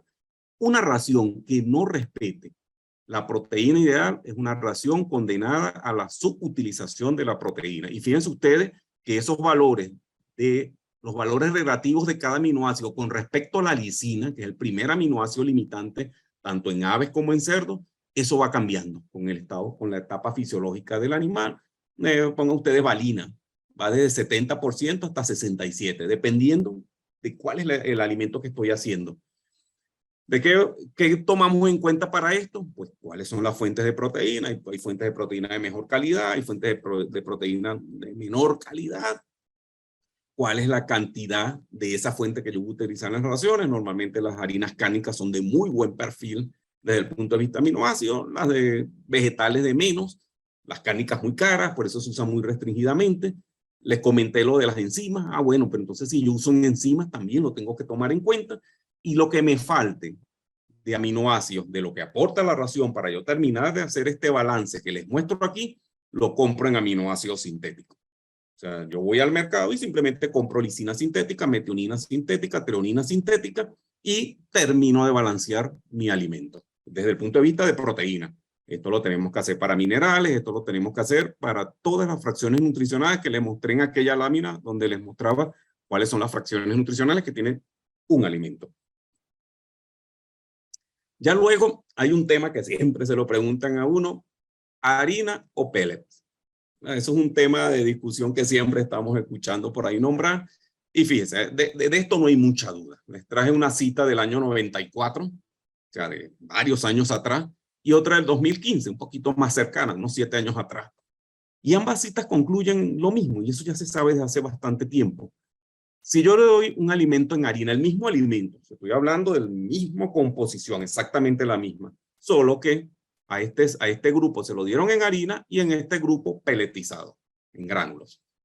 Ganancia de peso, mejor cuando se lo doy peletizado. Y conversión, varios puntos menos cuando se lo doy peletizado, lo que es mejor. O sea, ¿cómo se lee esto? Yo necesito, si el alimento es en harina, yo necesito 3.35 kilos de alimento por cada kilo de peso del animal. Si se lo doy en pellets, necesito 3.16. O sea, una diferencia importante. Cualquiera pudiera decir, bueno, pero son 0.16 puntos. Sí, pero multipliquen eso por una granja de 5.000 animales, de 6.000 animales. Pues ese 0.6 puntos es mucho dinero, diariamente y por supuesto a final de año. Ya esto nos lo decía Wondra en el año 94. Y luego este ejercicio de 2015, que es bien interesante. Fíjense lo que hizo este señor. Él agarró un alimento en harina y lo peletiza. Pero lo peletiza con diferentes calidades. Un pellet muy bueno que no tiene nada de finos, hasta un pellet que tiene 60% de finos. Cuando hablamos de finos son esos polvos que a veces conseguimos en las fundas que tienen pellet y que nos molesta tanto, porque al fin y al cabo estamos comprando un material pelletizado que es más costoso y si era por darle harina, pues lo compraba en harina. Fíjense ustedes, el material en harina, una ganancia de peso de 2.05 y una conversión de 2.78. Pelletizarlo, hacerlo un pellet de buena calidad, fíjense cómo mejora la ganancia de peso y la conversión de alimentos se reduce en varios puntos, en 11 puntos, 12 puntos, 13 puntos. Esto es mucho dinero, simplemente por pelletizar el mismo alimento. No estamos hablando que se cambió la ración. Ahora bien, si ese pellet no lo hacemos bien y le queda mucho polvo, fíjense ustedes que llega un momento en que ese pellet con 60% de fino, miren, hasta peor que si se lo damos en harina. Hasta peor, porque ahí el animal empieza a buscar, a escoger mucho, a osar y bota mucho alimento. ¿Cuáles son las ventajas del pellet? Pues miren, que si el alimento está bien balanceado, el pellet garantiza que el cerdo no pueda seleccionar. Cada vez que va a comer, tiene que comerse una cantidad de alimento absolutamente balanceado. Y cuando hay pellet, el animal prácticamente no osa y no hay desperdicio de alimento. Fíjense ustedes, y estas son cifras muy importantes, el pelletizar un alimento, ya lo decía Wondra en el 95 en el 94 y lo ratifica Stark en el 2015. Miren, eso genera una mejora en conversión de alrededor de 5%. 5.7, 4.7, podemos promediar en 5. ¿Qué termina? ¿Cómo se traduce eso a final de año? En lo más tangible, en primer lugar, yo al final de año voy a utilizar 5% menos de alimento en mi granja. ¿Por qué? Porque simple y llanamente mejoré la conversión en 5%. Voy a obtener el mismo resultado con 5% menos de alimento. Multipliquen eso por lo que consume un cerdo durante toda su vida y es muchísimo alimento, obviamente muchísimo dinero también. Entonces, cuando vamos a formular, ya me quedan un par de láminas, ya vamos a finalizar. Cuando vamos a formular un alimento, considero todo lo que hemos visto. ¿Quién es el animal? En este caso el cerdo. ¿Qué estado fisiológico tiene? Bueno, inicial, crecimiento de 15 a 30, 30 a 50, un poco lo que estábamos viendo anteriormente. Luego, ¿qué materias primas tengo? tengo maíz, tengo soya, conseguí un poquito de arrocillo, me están vendiendo un afrecho, etcétera. Por supuesto, cuando hablo de materias primas, estoy hablando de todo lo que está detrás de eso, ¿no? No solo la materia prima, su calidad, ¿verdad? Y sobre eso hay prácticamente mucha información. Nosotros tenemos en la empresa un laboratorio, hay mucha información de adulteración. O sea, la calidad es muy importante. No basta que yo compre afrecho de trigo, tengo que saber la calidad de ese afrecho de trigo, porque al fin y al cabo yo voy a utilizar su composición para generar el alimento. Particularmente, entonces tomamos materias primas, composición, precio, que es muy importante, obviamente. Cuando hablamos de precio, no solo de las materias primas, sino del alimento que voy a generar y el precio del mercado de ese cerdo que va a salir. Y por supuesto el cerdo. Cuando hablamos del cerdo, todo lo que dijimos anteriormente, su tracto digestivo, su estado fisiológico. Por supuesto, cuando hablo de materias primas están los aditivos. Se voy a ponerle encima, no le voy a poner un sustituto de grasa, etcétera. Particularmente, y esto es sin ánimos de hacer publicidad, simplemente se los coloco como un ejemplo. Cuando vamos a hacer alimentos, consideramos todo lo anterior y un paquete de formulación. O sea, son paquetes, son sistemas ya desarrollados por empresas. Casi todos son iguales, en realidad, no hay mayores diferencias, solo que algunos son más cómodos para manejarse. En esto pasa igual que les pasa a ustedes en su vida diaria con la computadora. Están acostumbrados a un sistema operativo, el día que se los cambian es un dolor de cabeza, pasar de Windows tanto a Windows tanto, ahora es acostumbrarme yo a la nueva forma, pero casi todos los paquetes son muy similares, incluso hay algunos gratuitos en internet. En el caso particular, y es el que le voy a mostrar, utilizamos Alix. Alix es un paquete muy utilizado en toda Latinoamérica, aquí también en el Ecuador, pero no consideren esto una publicidad. Cualquier paquete que utilicen, si viene de un proveedor serio o de una página seria, es igualmente bueno. No es ninguna publicidad. Ese paquete, entonces, yo le voy a colocar, fíjense ustedes, esto es un nombre cualquiera que le pone uno al alimento. Este es un cerdo reproductora, en este caso un gestante, en la primera fase, 0,84 días.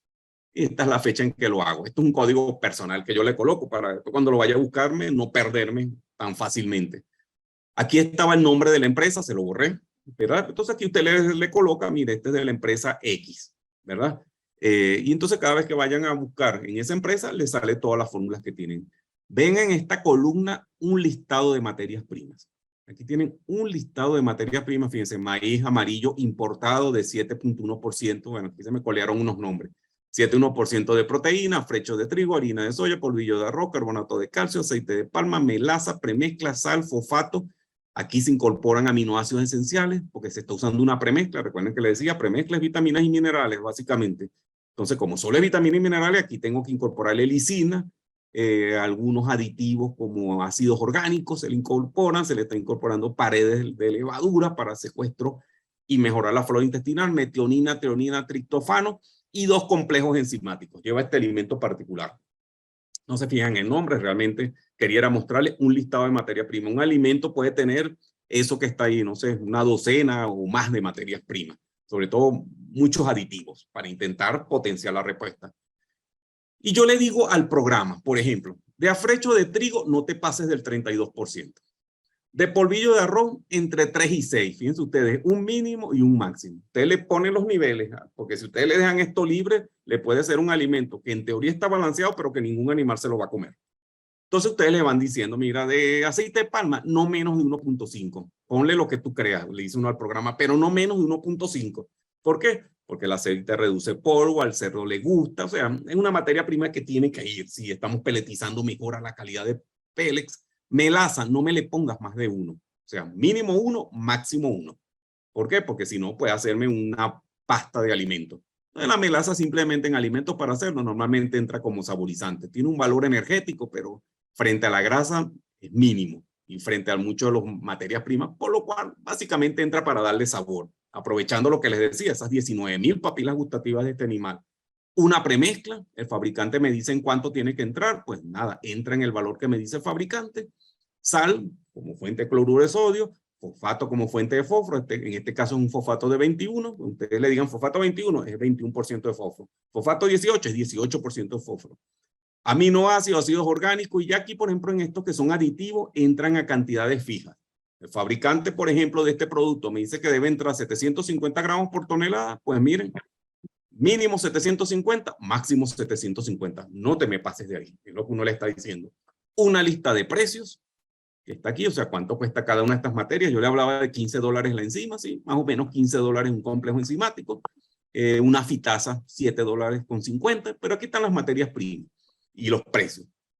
Entonces el programa empieza a hacer mezclas, empieza a combinar las materias primas respetando lo otro que yo le tengo que decir al programa.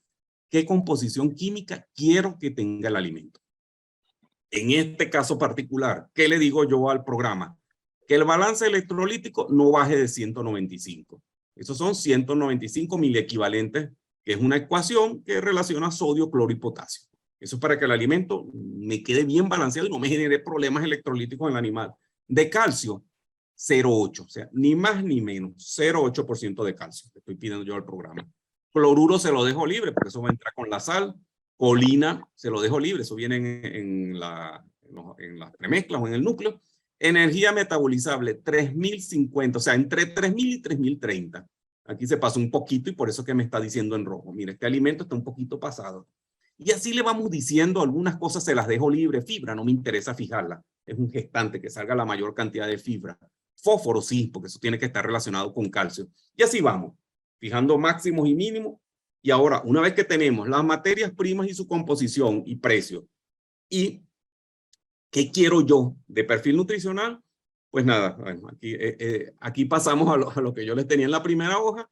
El programa me hace un alimento. ¿Qué tiene ese alimento? 44.6% de maíz, 32% de afrecho de trigo. O sea, le puso lo máximo. Fíjense que si yo le dejo esto libre, le mete más afrecho de trigo. Y cualquiera pudiera decir, bueno, pero qué bueno, el afrecho de trigo es barato, que lo haga con más afrecho de trigo. Sí, pero es que el afrecho de trigo es muy voluminoso. Y sucede que si yo le dejo que meta mucho afrecho de trigo, el cerdo va a comer unas cuantas bocanadas del alimento y se va a sentir lleno. Entonces, el consumo se me viene abajo. Entonces, ese son un tipo de parámetros que ustedes también deben considerar a la hora de hacer un alimento. Soya utilizó 11%, se lo dejamos libre. Polvillo de arroz usó lo máximo que le dije. Le dije, mira, no te pases de 6 y usó 6. Y así, pues nada, aquí está la composición de un alimento para cerdas gestantes, con aminoácidos incluidos, con un perfil de materias primas macro y con una premezcla. Por eso que ustedes no ven que en ningún lugar se mencionan vitaminas y minerales. No, se consideran que todas vienen en la premezcla ya perfectamente balanceada y a la dosis que me dijo el fabricante. A este nivel ya tengo el alimento y ahora sí tenemos que irnos a granja. Esa es la parte que no vamos a revisar ahora, pero esto faltaría entonces ahora probar ese alimento en granja. Normalmente las pruebas son básicamente este alimento está, o los alimentos los diseñamos en función de lo que me sugieren las líneas genéticas. Hay problemas a veces de algunas materias primas, que los animales rechazan, que no me está comiendo bien, que el pele no fue de calidad. Después les toca a ustedes que están en campo y que están ejerciendo o se están formando en esta área, pues empezar a conciliar esto, que es un alimento teórico, con lo que me está sucediendo en granja. Finalmente, les quería, no sé, a nivel de conclusiones, hemos revisado, pero digamos como una cápsula, algunos aspectos básicos de la nutrición y alimentación y de manejo alimentario de cerdos. Miren, se basa en que es un omnívoro. O sea, el manejo de cerdos hoy en día va basado en que es un omnívoro, mayor cantidad de fibra que sea posible, aprovechar esa capacidad fermentadora que tiene este animal. Y entonces se estructuran programas de alimentación en función de sus estados fisiológicos. Como les mostré, muchos de ellos definidos por las líneas genéticas o por algunos manuales, y otros que pues simplemente lo definen las granjas en función de su tradición. Usamos materias primas de uso tradicional, las que están ahí, otras que a veces le presentan a uno harinas de maracuyá, harinas de... Estos días se me presentó alguien con una harina de semilla de aguacate, que eso jamás lo había escuchado. Pero miren, hay materias primas, aditivos los que busquen para diseñar raciones.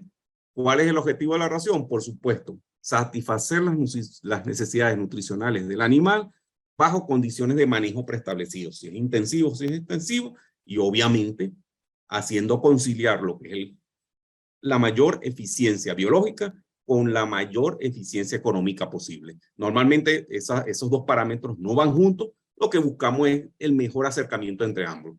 Yo puedo realizar un alimento que sea perfecto y que sea desde el punto de vista biológico lo mejor que exista, pero probablemente es tan costoso que no va a ir al mercado y que no va a cubrir las expectativas y nadie lo va a comprar.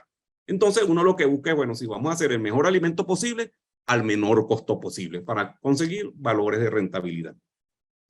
Creo que me he pasado un poquito, pero sí quería muy rápidamente revisar con ustedes principios básicos de nutrición, alimentación de cerdo, y ya para cuando a alguien se les acerque a hablarles de nutrición o les toque hablar de nutrición o alimentación de cerdo, pues ya manejen algunos términos que se usan normalmente en esto de el diseño de raciones y el manejo de la alimentación de estas especies. Nada, quedo a las órdenes si hay alguna inquietud. El equipo técnico de Exival maneja la plataforma, así que si hay alguna duda, totalmente a la orden. Y por la diversidad de público, entiendo que cualquier duda, pues la podemos responder entre todos, no necesariamente yo, porque aquí veo que hay 100 personas, pues obviamente que hay gente con diferentes expectativas, diferentes ópticas, y seguro con una gran cantidad de experiencia en el manejo de estos temas. Listo, doctor. Muchas gracias por su magistral conferencia. Antes de comenzar con la sección de preguntas, voy a enviar un enlace al chat para aquellas personas que deseen obtener el certificado de Exival, ingresen y llenen todos los datos correspondientes. Ya, para no cansarles más, demos paso a las preguntas. La personita que está levantada la mano, Carla Delgado, buenas noches. Díganos su preguntita.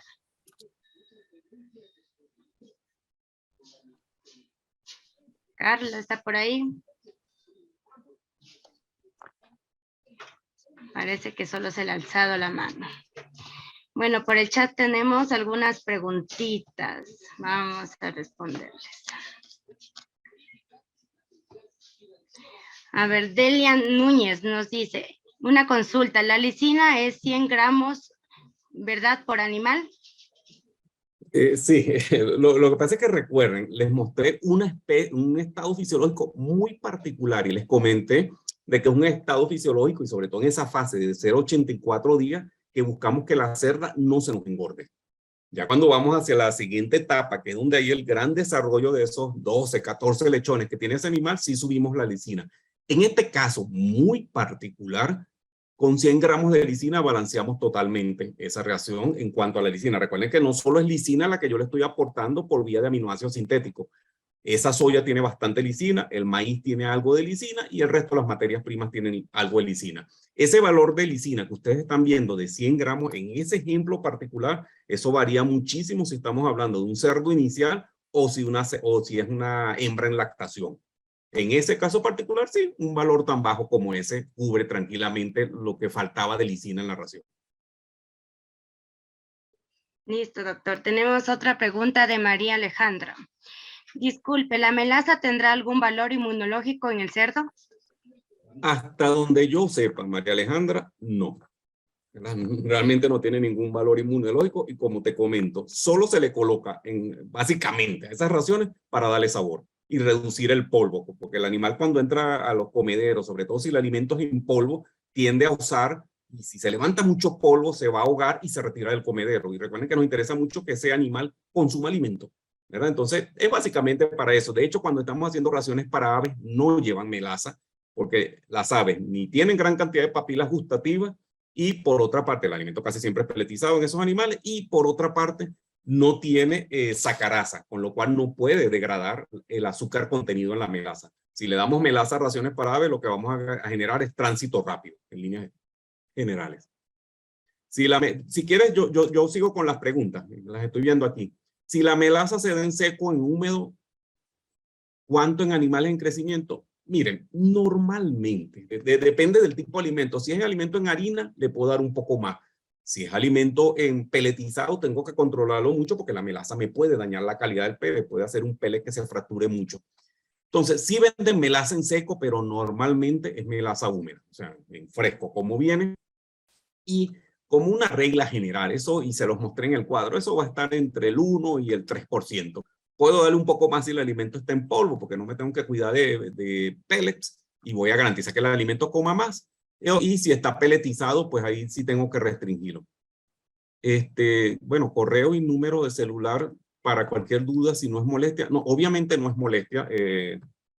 Se habrán dado cuenta que soy venezolano por mi tono de voz, y mi país, hasta el momento de mi jubilación, fui profesor universitario. O sea, esto de estar recibiendo personas que tienen inquietudes, que muchas veces hasta son las mismas inquietudes mías, no es ninguna molestia para mí. Ahorita lo coloco en el chat. Compartir las diapositivas también lo puedo hacer, no tengo ningún problema, no hay nada que esté ahí que no puedan conseguir ustedes en la literatura.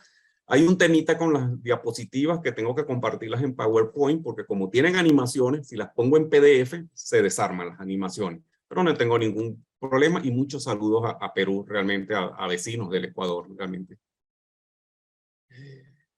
Que si la energía depende de la etapa, por supuesto, como lo dice, sí, lo sabemos. Y dependerá de la raza, sí, también. Hay algunas diferencias pequeñas, ¿no?, entre razas que generan que algunas razas tengan crecimientos más acelerados que otras, tengan más o menos deposición de tejido graso o de magro en algún momento, y eso genera algunas diferencias en las cantidades de energía. Yo tiendo a decir, a lo mejor un error, que las razas también van como aplanándose, o sea, cada vez se parecen más porque cada vez los objetivos son más parecidos. Entonces las diferencias cada vez son menos realmente. Pero sí, en términos de etapas fisiológicas las hay, como ya Sandra lo comenta, y también los hay con respecto a raza. Con respecto a raza o línea genética, lo mejor es buscar los manuales y guiarnos por los manuales, porque fue la gente que diseñó el animal. Recuerden que estos son animales de diseño y son la gente que mejor sabe cuáles son las necesidades. Obviamente eso tenemos que adaptarlo a nuestras condiciones. No es lo mismo un cerdo que yo esté cebando en la costa, con alrededor de 30 grados centígrados todos los días, a un cerdo que yo esté cebando en la sierra, con 10 o 11 grados centígrados. Se darán cuenta que ese cerdo en la sierra, una parte importante de la energía que yo le dé, la va a usar para mantenimiento, para garantizar la temperatura corporal. El de la costa no tiene ese problema. Entonces, todos estos manuales son guías. Después tenemos que adaptarlos un poquito a donde estemos nosotros, calor, hay frío, comen, no comen, más grande, más chico el cerdo, es de la raza tal o de la cual. Siempre se adapta a todo eso, las materias primas.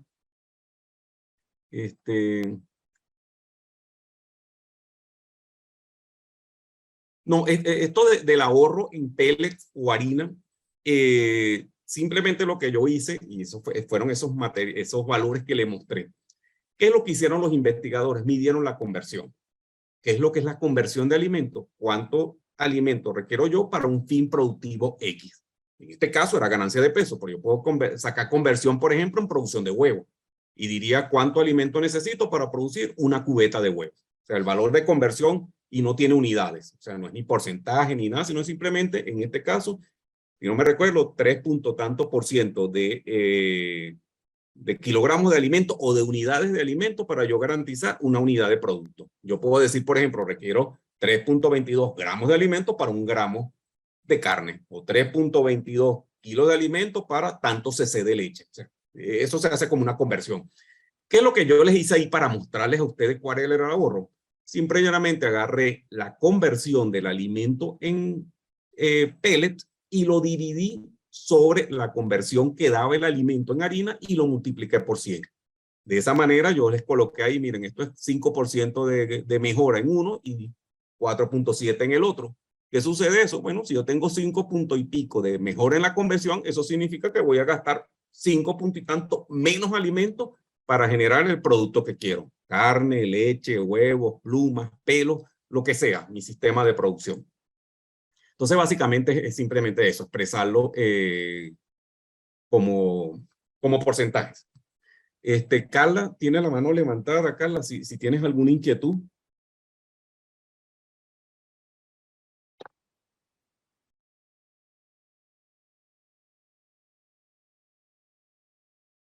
Bien, de momento hay una pregunta bien interesante aquí. ¿Cuánta energía es la adecuada para evitar que los cerdos adopten exceso de grasa dorsal y qué materias primas evitar para que no se dé este problema? ¿Qué es lo que se está haciendo hoy en día, en realidad, en todo esto? Miren, la deposición de tejido graso en los animales es una cosa, digamos, es un evento fisiológico normal. O sea, el animal, y nosotros también, y todos los animales, en la medida que van aumentando la edad y van aumentando el peso, van cambiando su patrón de deposición de más grasa a menos músculo. ¿Qué materias primas? Lo que pasa es que si, por ejemplo, empezamos a darle menos grasa, por ejemplo, ¿qué le digo? El aceite, como fuente de... Me están diciendo que se escucha entrecortado. Como fuente de energía, la grasa se deposita muy rápidamente. O sea que en la medida que la energía de mi alimento sea más grasa que almidón, se va a depositar mucho más rápidamente como grasa dorsal. hoy en día, para evitarse ese problema de las materias primas y todo esto, que no es fácil controlar porque muchas veces compramos la materia prima que está disponible, no la que quisiéramos. Y a lo mejor la que quisiéramos es muy cara, entonces tampoco la podemos comprar. Es por eso que se viene utilizando el uso de mediadores. Muy brevemente les voy a comentar y espero que no decir nada complicado que no puedan entender. Y voy a nombrar uno particular, que es un principio activo, la ractopamina. La ractopamina, ¿qué es lo que hace cuando le damos ractopamina al cerdo? Que son en cantidades muy pequeñas, esos son 10 gramos por tonelada de alimento. O sea, cantidades muy pequeñas que se usan de ractopamina, entre 10 y 20 gramos.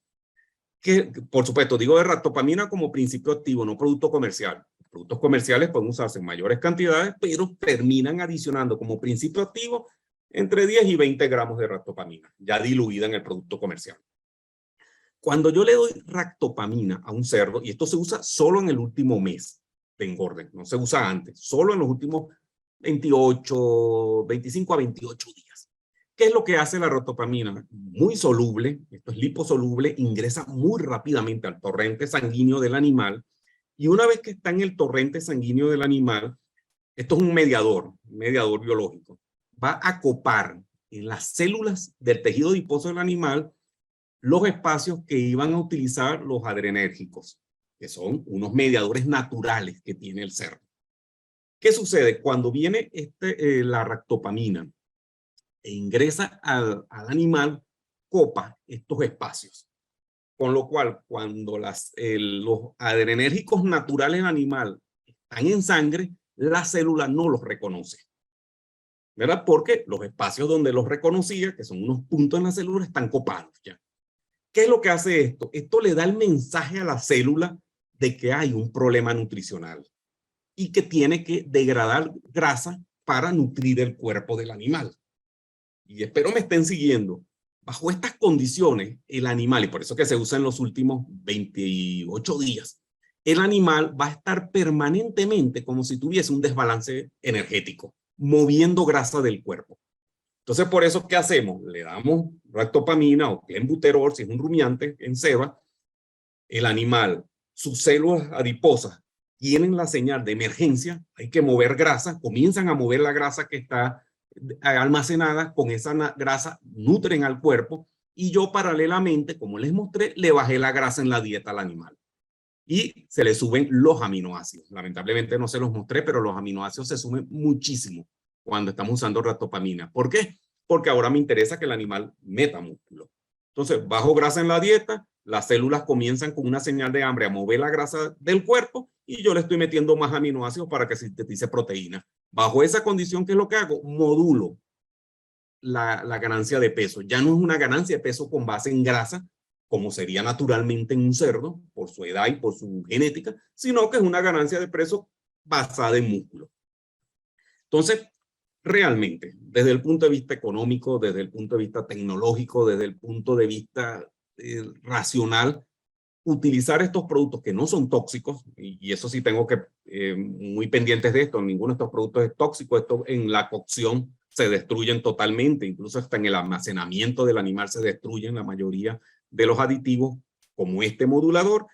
Miren, lo más razonable es simplemente en ese último mes de ceba, utilizar un modulador de la ganancia de peso, porque el resto de los factores que pudieran controlar la ganancia, la calidad de la canal, son más difíciles de modular. Me explico. Materias primas, miren, normalmente se compra lo que existe en el mercado y al precio mejor que pueda conseguir. Genética, miren, no manejamos la genética, esa genética nos viene ya de las casas comerciales o de cualquier cerdo que yo compré, que a veces ni conozco cuál es la genética que utiliza. Entonces, lo mejor en estos términos o en estos temas es utilizar estos aditivos que, si bien es cierto, son costosos, mejoran muchísimo la calidad de la canal y la hacen mucho más rentable que si utilizamos un cerdo de estos muy llenos de grasa. Así que realmente es la vía y esto se usa en todo el mundo. Realmente se vienen utilizando estos moduladores, ractopamina uno de ellos, y tal vez el que se usan mundialmente con mayor frecuencia, pero hay muchos más. Y sí, el mercado viene prefiriendo cerdos magros. Esa es la tendencia que va a seguir porque se asocia a la grasa con problemas de salud en humanos. sea, cada vez va a ser más esa asociación y más el ataque a la grasa, con lo cual cada vez el mercado va a demandar cerdos magros y va a pagar mucho mejor por esos cerdos magros. Ya existe eso en los rumiantes, a lo mejor en algún momento cercano estará en los pollos de engorde también, así que es la tendencia.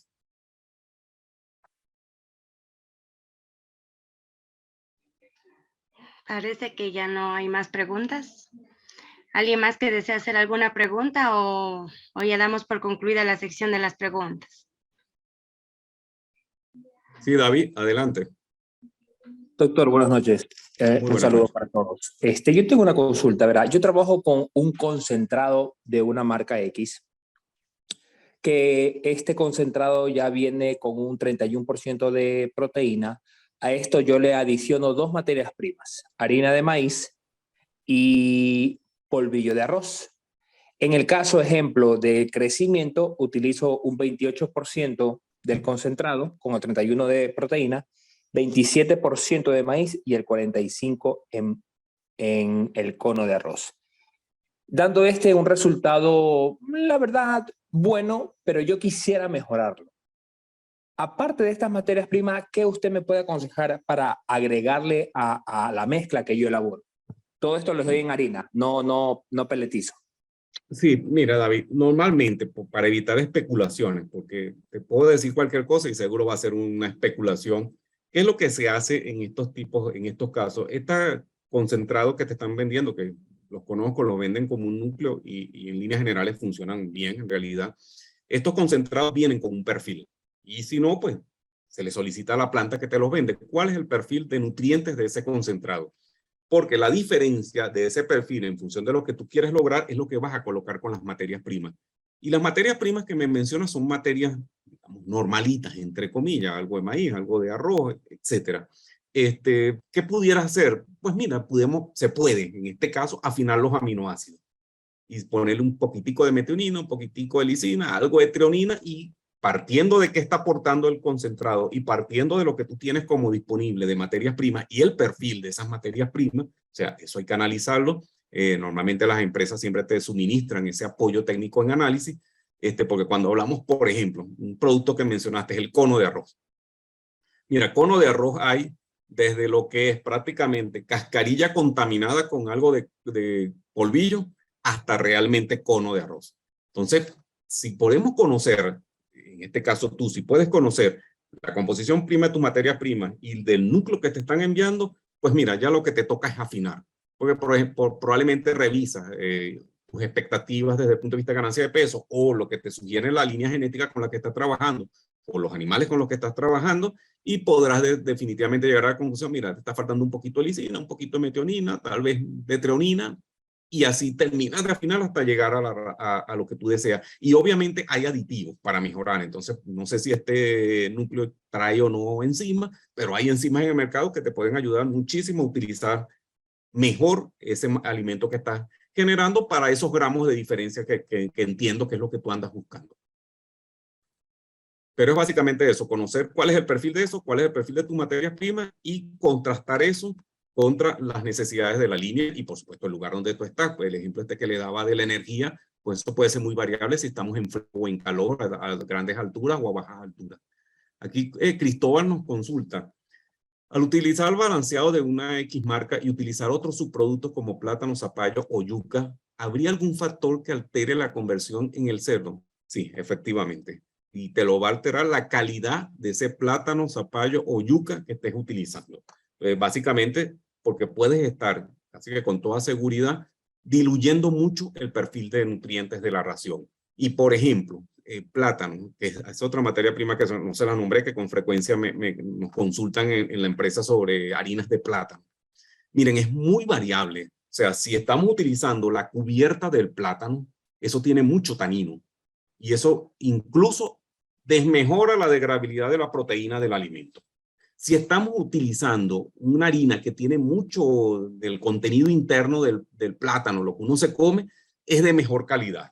Si la harina, que normalmente lo es, fue tratada y bien tratada con calor, algunos de estos metabolitos indeseables se dañan y ya no son dañinos, porque se alteran.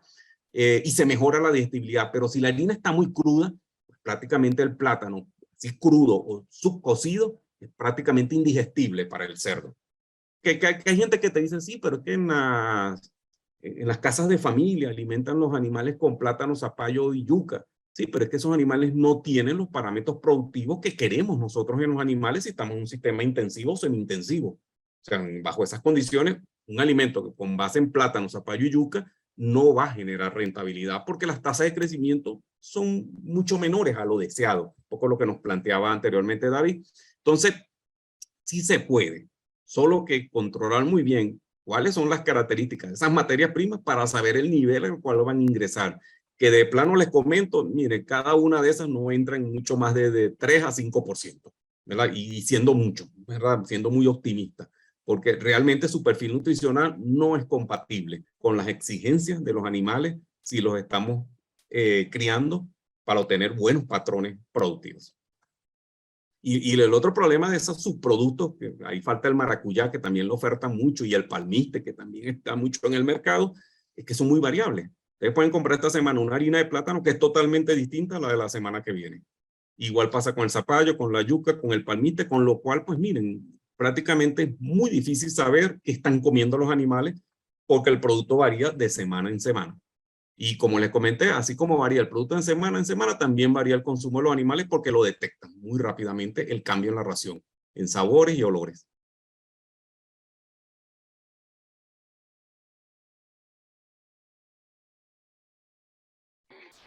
Listo, ahora sí ya no creo que hay más preguntas. ¿Hay alguien más?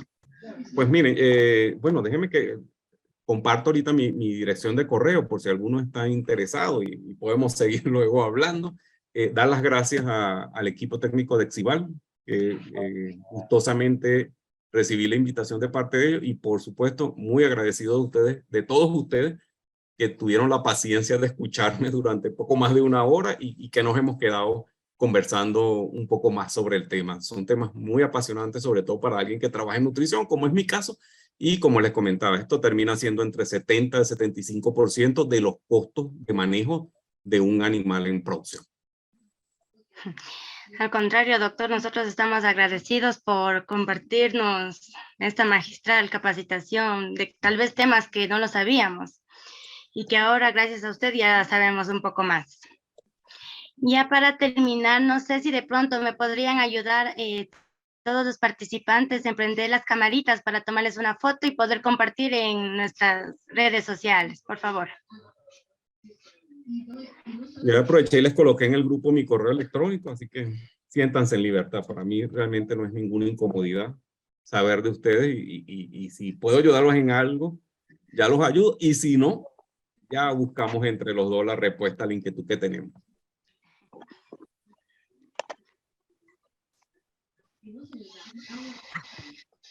Ahora sí, Doc, ayúdenos un ratito quitándonos lo que está compartiendo la pantalla para poderles tomar una fotito a los participantes. ¿Y usted también? Y yo realmente soy muy malo en esto, ¿viste? Aquí ya lo dije. Listo. Ya. Ahora sí, toditos con la cámara prendida, una sonrisita, guapos. Igual esto va a ser compartido en nuestras redes sociales. Si ustedes están interesados en más capacitaciones, pues síganos en todas nuestras redes sociales, que nos encontrarán como Balanceados Exibal. Ahora sí, a la cuenta de 1, 2, 3, todos una sonrisa. Listo, muchas gracias a todos. No tengo palabras para agradecerles porque se llenó toda la sala. Y sí, vamos a seguir realizando este tipo de capacitaciones una vez al mes. Así que ya saben, seguirnos en todas nuestras redes sociales.